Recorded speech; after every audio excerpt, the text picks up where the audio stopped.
This is the Halloween episode. I know that Halloween supposedly doesn't exist in this show, but I don't think it's because of any lore reasons. It sounds more like a reason that the show staff would have given to get out of doing a Halloween and Christmas episode. Oh, we can't do that because Halloween isn't canon. We'll do it anyway. Here's your Halloween episode, and then do a Christmas episode next one. The Steven jump scare gag is one of my favorite gags in this episode. I don't know what it is, but innocent old Steven scaring the fuck out of Lars is like the perfect joke. I don't know. I'm on my way over to a spooky movie party. You wanna come? Party? Who's throwing it? I like to imagine that Lars is asking this because he's also planning on visiting Ronaldo for the movie, but the episode ends up playing out differently when he finds out Steven and Sadie are going and tries to play up his toughness around them. That's why he's got the skull gauges in. That's just a headcanon of mine, though. Ugh, that's social napalm? Social napalm is a phrase I gotta start using. That goes so hard. Hey, wait up! Rare instance of Lars actually being a good employee and locking up the big donut. Can't have anyone breaking in and seeing the manifest for all those drug running boats. Also, the front is for a drug running operation, and Mayor Dewey is in on it. Yeah, this fanfiction is coming along nicely. So, where's this thing at? It's right up there.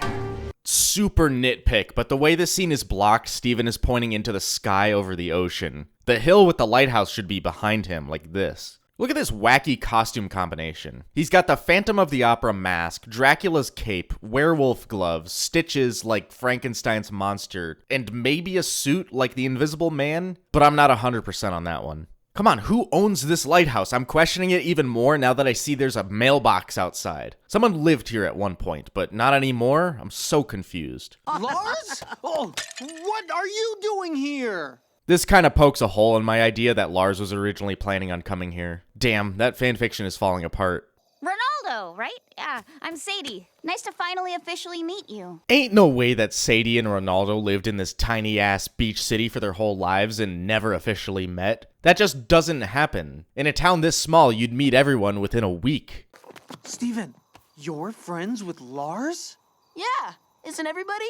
Oh, sweet naive Steven. Naiven, if you will. I don't usually take time to appreciate Steven acting cute, but this one's great. This is that unstoppable force of positivity versus immovable object of negativity thing coming into play again. It comes up a lot during Lars episodes. This whole scene is horrible. Not for any reasons to do with writing or dialogue or animation or character interactions, but because the sound designers actually added in that awful high-pitched sound you would usually get from big screen CRT TVs like this one. If you don't have good headphones, you might not be able to hear it, but I can let you see it with a spectrogram. This line is awful, lasts a whole minute, and is super noticeable with the headphones I'm using. Our first film tonight is a rare classic that hardly needs introduction. Not a comment about the show, but whenever someone uses the phrase needs no introduction, it's always followed immediately by an introduction. Why even say it if you're going to introduce it anyway? I think Futurama did it best. And now, a man who needs no introduction.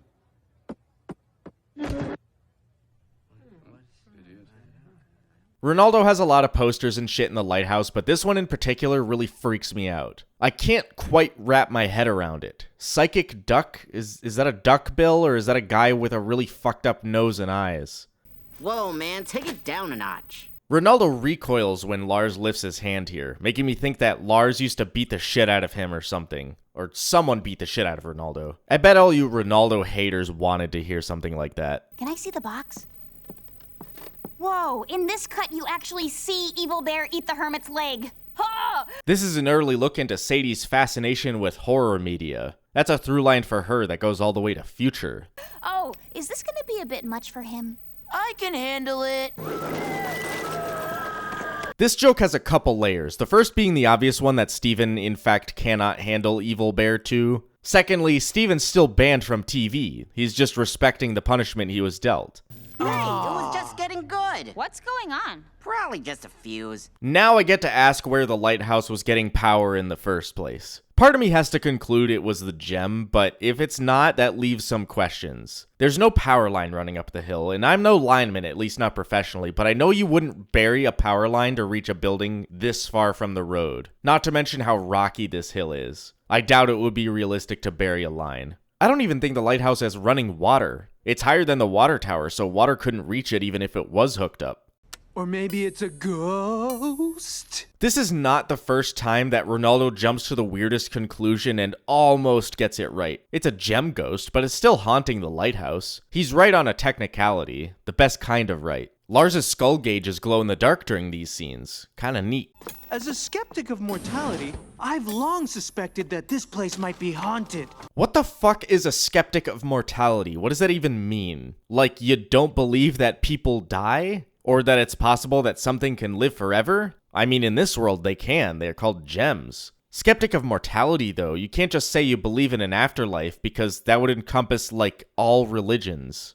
He spent $30 on a round rock tied to a string? Selling ghost hunting equipment seems like a lucrative business. Think of the margins on that kind of stuff. Spirit, I beseech you! Dude, cut it out. You're being super weird. Don't call him weird, that's just empowering him. Ronaldo thrives on weird. His whole blog is Keep Beach City Weird. Here's this episode's post, by the way. Oh, that's kinda wholesome, actually. So the gem monster possessing the lighthouse is specifically out to get Lars. That's why this happened, and that's why it only decided to come to life when Lars was inside. This is all a defense mechanism against Lars specifically. It's kind of a neat idea. I'll talk about that at the end of the episode as well. Ronaldo has Keep Beach City Weird branded posters? I don't even have branded posters. I don't have any merchandise. I don't even know what I would put on a poster. Let me know in the comments if you want a shirt or a poster or something. I might make one if there's enough interest. That's okay, Spirit! You can rein it in a little! How is this happening? You of all people should know, Sadie. You fought an invisible gem monster and took it down alone. Invisible gem monster. That's how this is happening. It won't open! Okay, I might be stupid, but what actually happens here? They get slammed through the door, but by what exactly? Nothing was flying at them in the previous shot, but when they got body slammed, it looks like they had all of their backs turned to the door, like they all turned to see something flying at them, but no, nothing. It's a hard cut from this shot to the next. It doesn't quite add up in my brain, like there's a shot missing or something. You know, I deal with this kind of stuff on a regular basis, but you looked pretty cool back there. Yeah? Yeah! This little back and forth between Ronaldo and Sadie never really goes anywhere. It's awkward, so obviously it doesn't lead to anything, but it's also part of a bigger issue with this episode, I think. I'll also mention that one later. This defense kinda doesn't make sense. I would think it's trying to get them out of the lighthouse, but here it seems to be just trying to kill them. I don't know, man. Ghosts are unpredictable. I also think these bats are unrelated to the haunting. They're just bats. They're usually attracted to the terrifying inner world of the emotionally disturbed. Okay, shit on Ronaldo all you want, and I'm gonna have a reason to do that myself later in this episode, but that line read was awesome. Most of Ronaldo's line reads are awesome. I think you can stop being such a dink to Ronaldo. You can't say that, Steven. This is a Cartoon Network show. Can he say that? He can't say that. Sadie, you're not an idiot. Hey! This joke went over my head every time I watched this episode until my latest rewatch. Some of these things I just miss entirely, and I'd be remiss if I didn't mention them in these videos. Finally, Sadie got sent to hell before she died for the warp pad incident. Serves her right. That is a portal to hell though, right? That's what they were going for? The basement. Wait, what is this hatch? That's not the entrance to the basement. The stairs down can be seen before the scene pans over. And they're running down those exact stairs in the next shot. So what is this hatch? Why do they need stairs and a hatch? Not only that, but this hatch is not in any of the previous shots in this room. This is some bullshit is what it is. It's close. I can feel it. It's hurting and obsessed. Is this Steven's empathic mind-reading power showing up for the first time? Is he mind-melding with the gem monster in the wall? I feel like it's easy to miss that because the whole "I can feel this ghost presence" is such a cliche to these ghost movies that it seems like just a normal line. But it could actually be the first time we see that power, reinforced even more by the fact that it's a gem. Speaking of cliches, creepy throbbing veins. Haven't seen something like that since Frybo's Creepy Veins. I gotta say, for an episode all about horror, they don't really nail it like they did back in Frybo and Catfingers. I know I shit on Sadie a lot for the warp pad incident, putting Lars and Steven in danger intentionally, but Ronaldo straight up tries to murder Lars. Dude's finally lost it. And I'm an infamous Ronaldo apologist. But this is something I can't defend. This man is fucked. And honestly, this is probably the worst thing he does in the show. Maybe that's a hot take.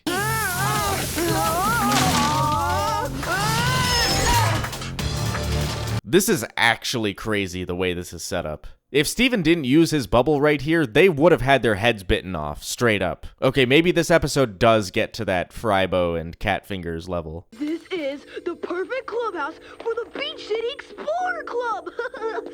Secret clubhouse, right, Ronnie? Zip. Alright, young Lars and Ronaldo are cute, I'll give the episode that. It's kind of a cool way to do a flashback, but it doesn't really go anywhere after this episode. Lars and Ronaldo never really interact after this, so whatever beef they're settling in this scene is kind of pointless. I think that's a problem with a lot of Townie episodes. There's character development, sure, but it's development for characters that ultimately don't matter to the rest of the show. Apart from Lars, though, Lars plays a major role later in the show, so some of this characterization is important early on. Get a good look at some of his motivations and insecurities. Give the audience a reason to care later on. The problem is the characterization they end up giving to a lot of the other Townies. Sometimes, especially in later seasons when the stakes get really high, screen time with the Townies feels like wasted screen time. This is a straight up Ed, Edd n Eddy drawing. Double D looking ass. Why do you care so much about what other people think? You wouldn't say that if you knew what other people say about you!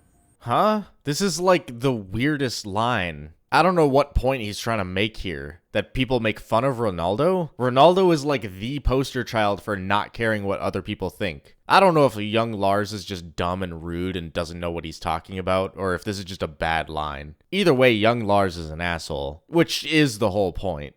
I wasn't trying to make you look bad. Whatever, it didn't matter, I don't care! Hey, Lars.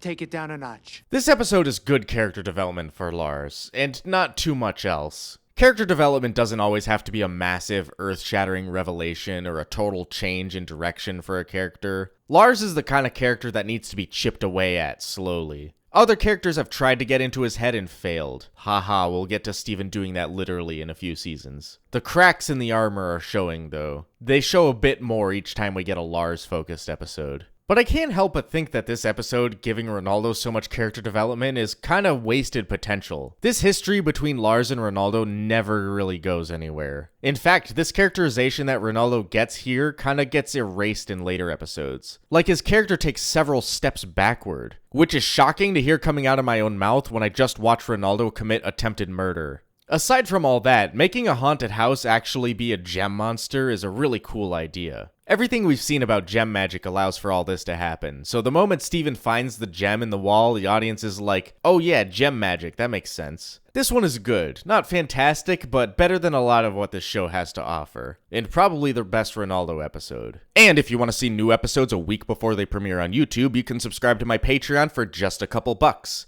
The link is in the description, as always. Shoutouts to my journeyman patrons, Henri Wickers, Bananas Are Violet, Boomblorp, Gage M, Cinderant, Scala LD, and the Tamara. Also shoutouts to these apprentice patrons. This was the Halloween episode, next is the Christmas episode, Winter Forecast. See you then.